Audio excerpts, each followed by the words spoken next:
Okay. Hello friends. இந்த வீடியோல நம்ம ஸ்கொயர் ரொட்டேஷன் பசில் பத்தி தான் பார்க்க போறோம். ஸோ அதுல என்ன கொஸ்டின்னா, ஆக்சுவலா இந்த square if you rotate the square by 90 degrees does it look the same? அதான் கொஸ்டின்ல கேட்டிருக்காங்க. ஸோ ஃபர்ஸ்ட் நான் ரொட்டேஷனல் சிமெட்ரி டெஃபினிஷன் மறுபடியும் சொல்லிடுறேன்.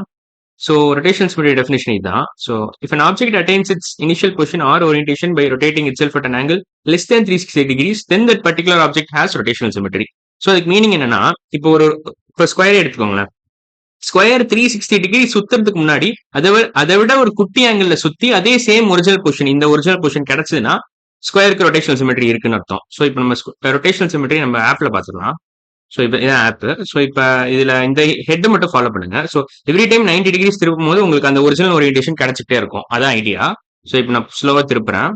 ஸோ 90 டிகிரிஸ் திருப்பும் போது இங்கே வரும், இன்னொரு 90னா இங்கே வரும், இன்னொரு 90 270 டிகிரிஸ்னா இங்கே வரும், ஃபைனலா 360 டிகிரிஸ்ல original position, back to original position. So இந்த மாதிரி 4 தடவை நீங்க பண்ணலாம். Before you complete full rotation you can turn it 4 times. So order of rotational symmetry பாத்தீங்கன்னா அதுக்கு 4 தான்.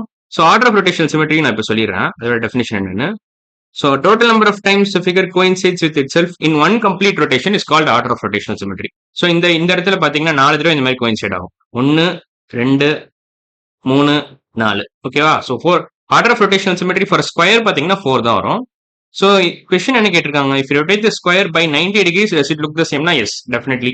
ஸோ 90 டிகிரிஸ் திருப்பினா மட்டும் இல்ல, 90 டிகிரிஸ் 180 டிகிரிஸ் 270 டிகிரிஸ் 360 டிகிரிஸ் ஆப்வியஸா ஒரே மாதிரி தான் இருக்கும். Any object for that matter 360 degrees திருப்பினீங்கன்னா ஒரிஜினல் ஓரியன்டேஷன் கிடைச்சிடும். பட் அது முக்கியம் இல்ல, எவ்ரி டைம் நீங்க 90 டிகிரிஸ் திருப்பும் போது உங்களுக்கு அந்த ஒரிஜினல் ஓரியன்டேஷன் கிடைச்சிட்டே இருக்கும் ஸ்கொயர் பொறுத்த வரைக்கும். ஸோ ஸ்கொயர் நான் இன்னொரு தடவை வரைஞ்சு கூட காமிச்சிக்கிறேன். ஸோ ஸ்கொயர் இருக்குன்னு வச்சுக்கோங்க. இப்போ நான் இதை கிளிக் பண்றேன். இதுல கூட ரொட்டேஷன் காமிக்கலாம் ஆக்சுவலா. ஸோ 90 டிகிரிஸ் திருப்பினா இப்படி ஆகும், இன்னொரு 90னா மறுபடியும் இதே மாதிரி கிடைக்கும் உங்களுக்கு, இன்னொரு 90னாலும் உங்களுக்கு ஒரிஜினல் பொசிஷன் கிடைச்சிடும், ஃபைனலா 360 டிகிரிஸ்ல உங்களுக்கு ஒரிஜினல் பொசிஷன் கிடைக்கும். அவ்வளவுதான். ஸோ இதை புரிஞ்சுக்கிட்டா போதும். நான் கரெக்டா திருப்பல இல்ல, நான் இந்த ஆப்ல திருப்பி காமிச்சிருக்கேன். ஸோ 90 90 180 270 ஃபைனலா 360. ஸோ 4 தடவை இந்த மாதிரி 90 டிகிரிஸ் 90 டிகிரிஸ் 90 டிகிரிஸ் நீங்க திருப்பலாம். ஸோ அதான் ஐடியா. ஸோ இந்த கொஸ்டினோட ஆன்சர் வந்து எஸ் தான். So yes, it does have a order of rotational symmetry பார்த்தீங்கன்னா 4. ஸோ ஆர்டர் வந்து 4னு எழுதிக்கிறேன். Order equal to 4. அவ்வளோதான்.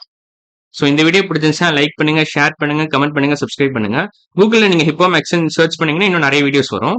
ஸோ அடுத்த வீடியோவில் பார்க்கலாம். பாய்.